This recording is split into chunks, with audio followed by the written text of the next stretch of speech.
And so how long have you yourself been in the industry and how did that all get started off for you?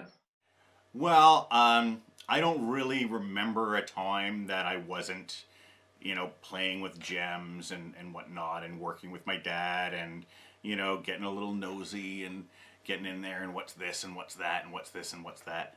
Um, but I do remember my first job my dad gave me, that was actually like, sit down, this is your job you have to do. Was I used to sort stones for him and put them in boxes and weigh them out and all that, and that was just a ton of fun. And my dad would bring me around to see a lot of his customers, mainly when he was seeing his jeweler customers locally here in Toronto. And he would always say after I had done that, because he sold a lot of these boxes to his jeweler customers, and after that he'd always say, this is the guy who put the box together for you. And they were all just the sweetest, most amazing people. And oh, David, you do such a good job putting these boxes together. And this was probably when I was like 7, 8, 9 years old. So I felt really chuffed and good about, I'm doing a good job at it. So that kept me excited to kind of keep at it and whatnot.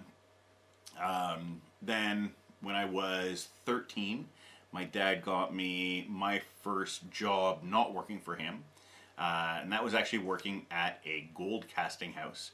So I was 13 years old and I was there and they'd have me, do the casting and whatnot. And I do all different things. I used to have these molds, have to, put wax in the mold. So I'd sit there and, there's days that 8 hours I just sit there and push waxes into these molds all day and, all types of different, I used to make the molds and whatnot. And the interesting thing about that is at the time I had no idea how much I was learning by doing all this and understanding the full process of how jewelry's made. But I mean, I use the things that I learned there when I was 13, 14 years old. To this day, I'm 42. So, almost 30 years later, I still use skills that I learned there basically every day and knowledge that I gained there. I use that every day, right? When I'm quoting people on making jewelry and whatnot, I still know the ratios of how much, silver weighs versus 10K versus 14K versus 18K and the whole process and whatnot. So it's actually, it's one of those funny things that, a lot of the time as a kid, you don't really understand what it is you're learning. But then, as you grow and develop and whatnot, I mean, that I use that more than, a lot of what I learned in school and those years for sure. Um, and yeah, so then after that, um, the year after that, I went with my dad to the office, and he gave me a briefcase with goods in it, all semi-precious, right? Amethyst, citrine, very cheap emeralds, aquamarine, imperial topaz was the most expensive thing at the time, which at that time was, I was selling it to the jewelers for $15 or $20 a carat, which anybody that knows about imperial topaz, like the same beautiful material, pinkish yellow, and goods that are $200 or $300 a carat today. But I was selling them for $15, $20 a carat, $12 a carat, and that was kind of the high end merchandise that I had at the time. And yeah, actually, that was really an interesting thing, and that's when I understood.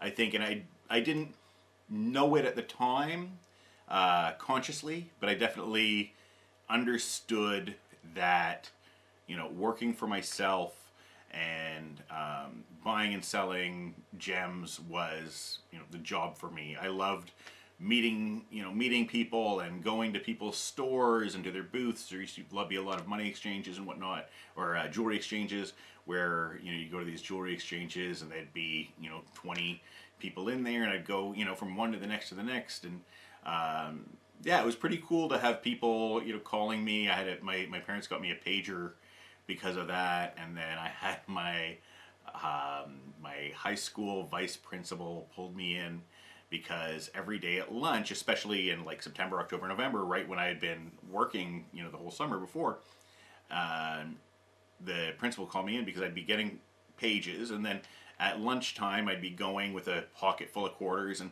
stuffing quarters into the telephone and calling people up. Okay, what is it you want? And okay, you want this, this, this. Write it all down, and then I'd tell my dad, okay, well, this person's going to come pick up this, and this person's going to come pick up this, and this person's going to come pick up this.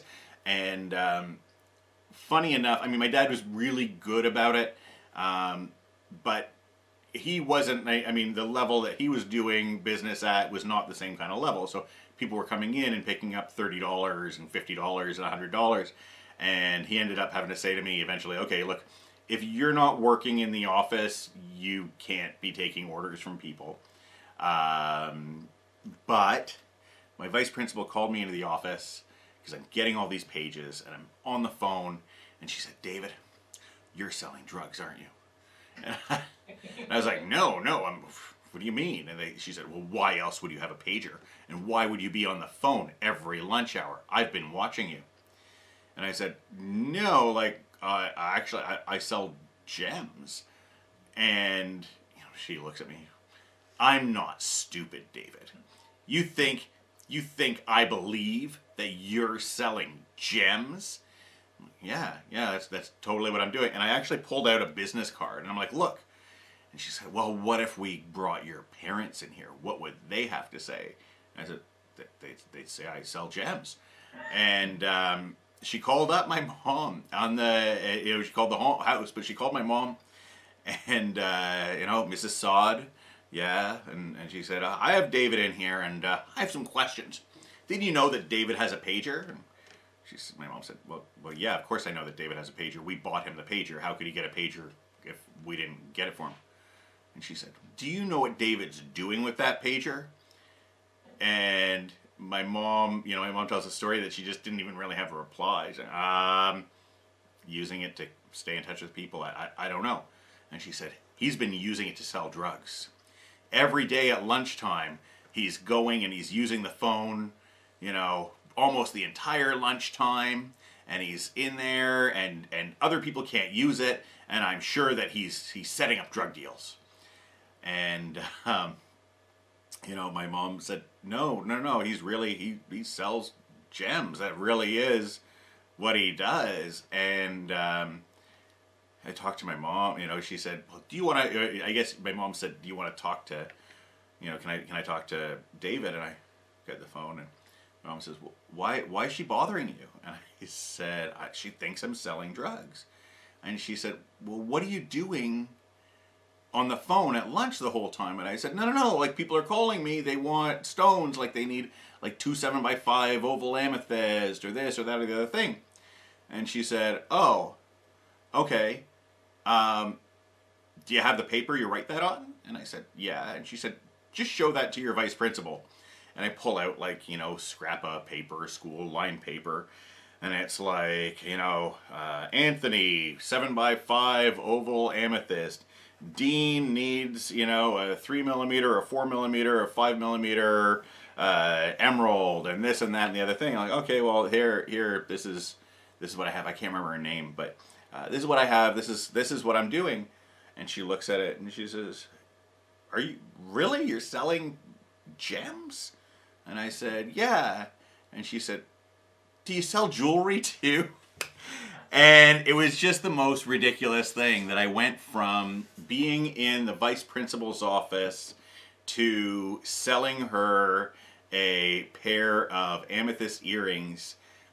I don't even know, right? This is all in a 10 or 20 minute span or something like that.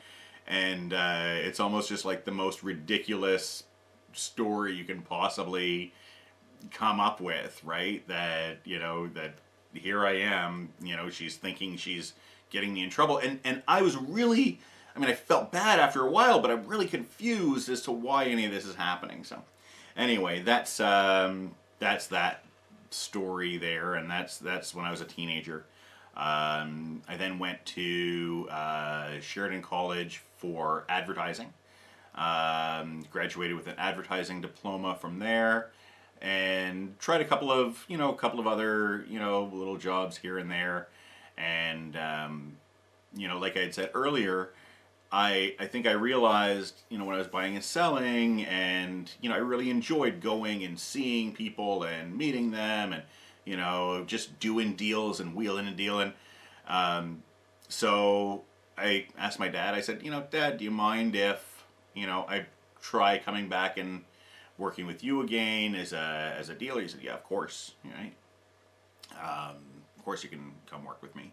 So worked with him, you know, came back to work with him in I think January of '99, and by September of 1999, I was, you know, doing business on my own because, I mean, you know, I for those, you know, you have a father, you have a mother, and you know, I love my dad dearly, but you know, sometimes family working together doesn't work out perfectly. So you know, we had different ideas of how to do this or that or the other thing, and my dad said, "Okay, David, you go and you have your company. You make your own company, and you want to buy from me, you can buy from me. You want to sell to me, you can sell to me." And whatever you do inside your business it's none of my business. If you want to sell for cheap, sell for cheap. If you want to sell expensive, sell expensive. Whatever it is, none of my business. I won't complain that you sold this too cheap or that or anything. Just, you know, you go and do your own thing. So yeah, in September, October of '99, I think I got my business license. It was October 18th, I believe. October 14th or October 18th of 1999.